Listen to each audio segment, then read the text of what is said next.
Taylor. Okay, wait. First things first. Wait, how's this? What? On that? Yeah. No, it's so uncomfortable. It's been like 10 years, have not changed. Like Sonny and Cher were the But I last like a people little to bit use of these. the, Cleavage. You know, sort of like, you watch Kathy Griffin, where she went in the Paris Hilton tank top. Yes. Wow. We're in context of that.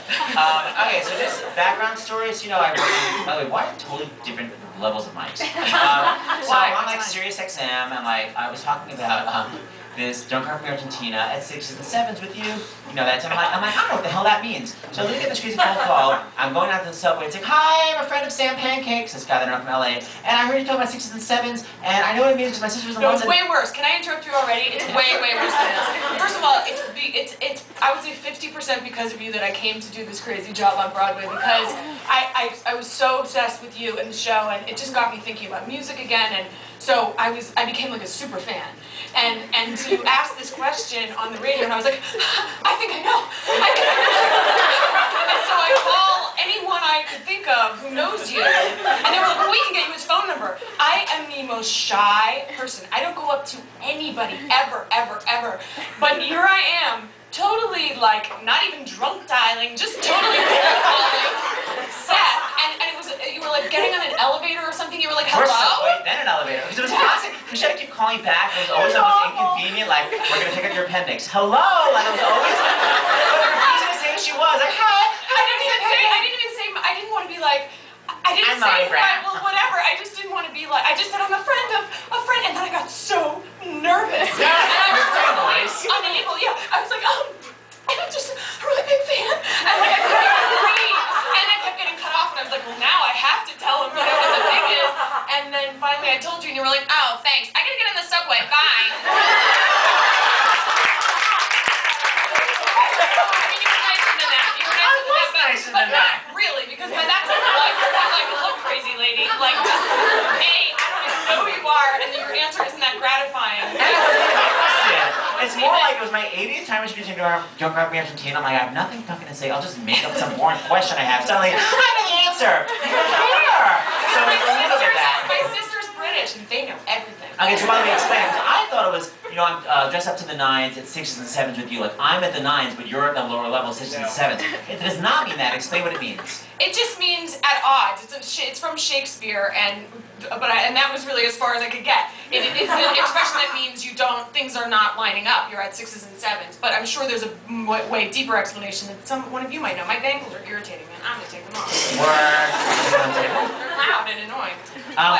So it was a crazy phone call, and then like literally a year later, Jessie Stone was having her baby shower, and I was like, oh my god, Lauren Graham's here, she's famous, and she's like, I was the girl to call too. And I was like, what the? So I had no idea. It literally took a full year to turn around. Cut to, by the way, then again, telling the story, I got really nervous. And I was like, I don't know, it's just probably stupid that I did that, right? And he was like, looking at me like, no, yeah, I guess I remember that. I was just like, oh my god, a double idiot. But worse. Your version is funnier. Alright, so go back, Graham, where are you from? DC suburbs. Thanks. I grew up in Northern Virginia. I rode horses. There were like horses right next door, but you're still close enough to DC that it's kind of like living in a city. And my dad and his family are all from Long Island in New York, and I used to come into New York a lot, and so that's where I'm from. And first of all, why were you living there? Because your parents worked in Washington? My parents were divorced. I lived just with my dad for a while. My dad was a lawyer, like a lobbyist for a little while, and then Nothing to be hard on like tobacco or something. No, candy.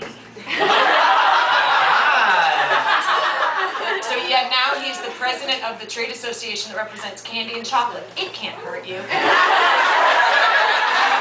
It's so Willy Wonka. What a childhood. Well, he didn't always have that job, and thank God, because now there's like a candy room, and you know, you go into his office, and he's like, these are the new M&Ms. They're peanut butter and jelly flavored. And I'm like, I don't want to eat. I don't want to know. Do you get free samples all the time? So what about growing up? Did you have a limit to how many samples you could have? No, growing up, I was a vegetarian. I was such a headache. I like love animals. I wanted to be a vet, and I wouldn't eat any meat for a long time. And what he was very. What kind of meat candy was it that you had to No, I didn't have. No. No, he didn't have that job growing up, and actually we had a very very healthy household in like an annoying, natural peanut butter on brown bread. And I was like, my lunch is awful. And so, no, I was pretty healthy. And then one day I just ate like a whole salami. I was like, I guess I'm not a vegetarian. So when you were a vegetarian, it wasn't your choice? He wanted you to be vegetarian? No, it was my choice. I was a headachy eater for that reason, and so he was very worried that I wasn't getting enough protein, and so he became this very healthy cook. Okay, which involved like the crock pot only, which is so 70s. Yeah, and, macrame crock pot. Yeah, and so no, I ate healthy. And now you have meat? Yeah, now whatever, I'm still in the same business, so it's just every day is like, what am I trying not to eat today? But right, LA. That's hilarious. But no, I don't have any I was a vegetarian for a while. I can't really stick with My poor friend that works on Sirius Radio, she's like, I just got back from France. I'm like, oh my God, how's the food? She's like, well, my husband, he's a raw vegan, so we don't know a lot. I was like, I'm a vegetarian, but that is pushing it. Yeah. Lettuce with a carrot. That's in then France. There's more people who are gluten-free. It's not even their fault. And that's the section in the grocery store is like that big. Woo! That's me! Woo! Yeah. It sucks! Honesty is refreshing. Now you're like an only child. I am an only child from my parents, and then they all had then I have a half-sister on my mom's side and a half-brother and half-sister on my dad's side. Oh, but I didn't really grow up with them. It's kind of like real-life Gilmore Girls. I had like a very young kid in the house when I was like 16, and that's really it. And I'm very close to all of them, but I didn't grow up with them. But you wanted to be a vet? I wanted to be a vet for a while. I just was really in love with horses. I was trying to figure out anything I could do with horses. I thought I could be a jockey. I'm too tall. Just dumb. I wanted to be like a mounted policeman. Jobs that you think you're just like, how can I incorporate this one thing I really like into like a paycheck? And so none of that worked. And then it was like but I always was doing theater as a kid and talent shows and stuff. And so that was always there. No. I was like a tomboy. There was no pageants really where I grew up anyway. What was your big talent show song? Well, Campbell Eccles and I did Rainy Days and Mondays, Always Get You Down as a duet. Thank you. And, Ice Castles? What? Ice Castles? That was a big one for No, although I did sing the prom theme. Mark Aldrich and I sang Love Lifts Us Up, the Sheena Easton, Kenny Rogers. Wait, no, they didn't sing that. Love Lifts Us Up, Where We Belong was not Sheena Easton. It was, No, wait, but then it's not, that's not the right song. Oh, We've Got Tonight. Yeah, it was We've Got Tonight. Yeah. Which is an ominous prom theme, like, who needs tomorrow? You do.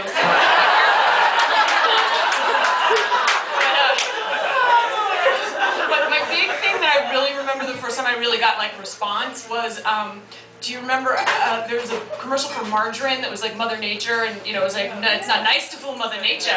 And they worked that into some weird elementary school sketch, and I got a big laugh, and I was like, yes, now I'm hungry for more. You quoted pop culture? Yeah, I guess I didn't even understand it, but you don't have to understand why people laugh at anything. You can still, So at that age, you're a combination of I want horses and I want to be an actress. Yes, and then I got cast in the play junior year in The Man Who Came to Dinner, and after that I sort of switched over.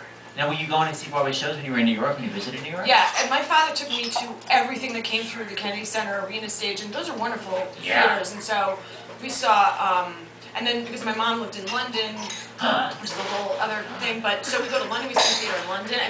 I think it was partially that's my dad's interest, and also I'm not sure he knew what to do with me. You know what I mean? He's a single parent, he's really young, and so he would just take me to everything. We went to see James Taylor on the lawn, and I was like a little kid going to concerts and just all kinds of stuff, the ballet and stuff. Yeah, and it was just my favorite thing.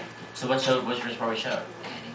Probably. It was probably Annie. Although I really remember, and I know I saw this at the Kennedy Center, but being very struck by a member of The Wedding. Do you know that Crystal College play? From that. It's a downer. It's a real downer, and I think it was maybe just a little old for me, which I liked, and I was just very moved by that. But I remember watching movies too, and it was Meet Me in St. Louis and Funny Girl, and those things really had an impact on me. I never liked movies where they hate lip syncing so much. So I never liked that. It's not even Meet Me in St. Louis and Funny Girl. Funny Girl. I just didn't grow up watching it. I was always like, click.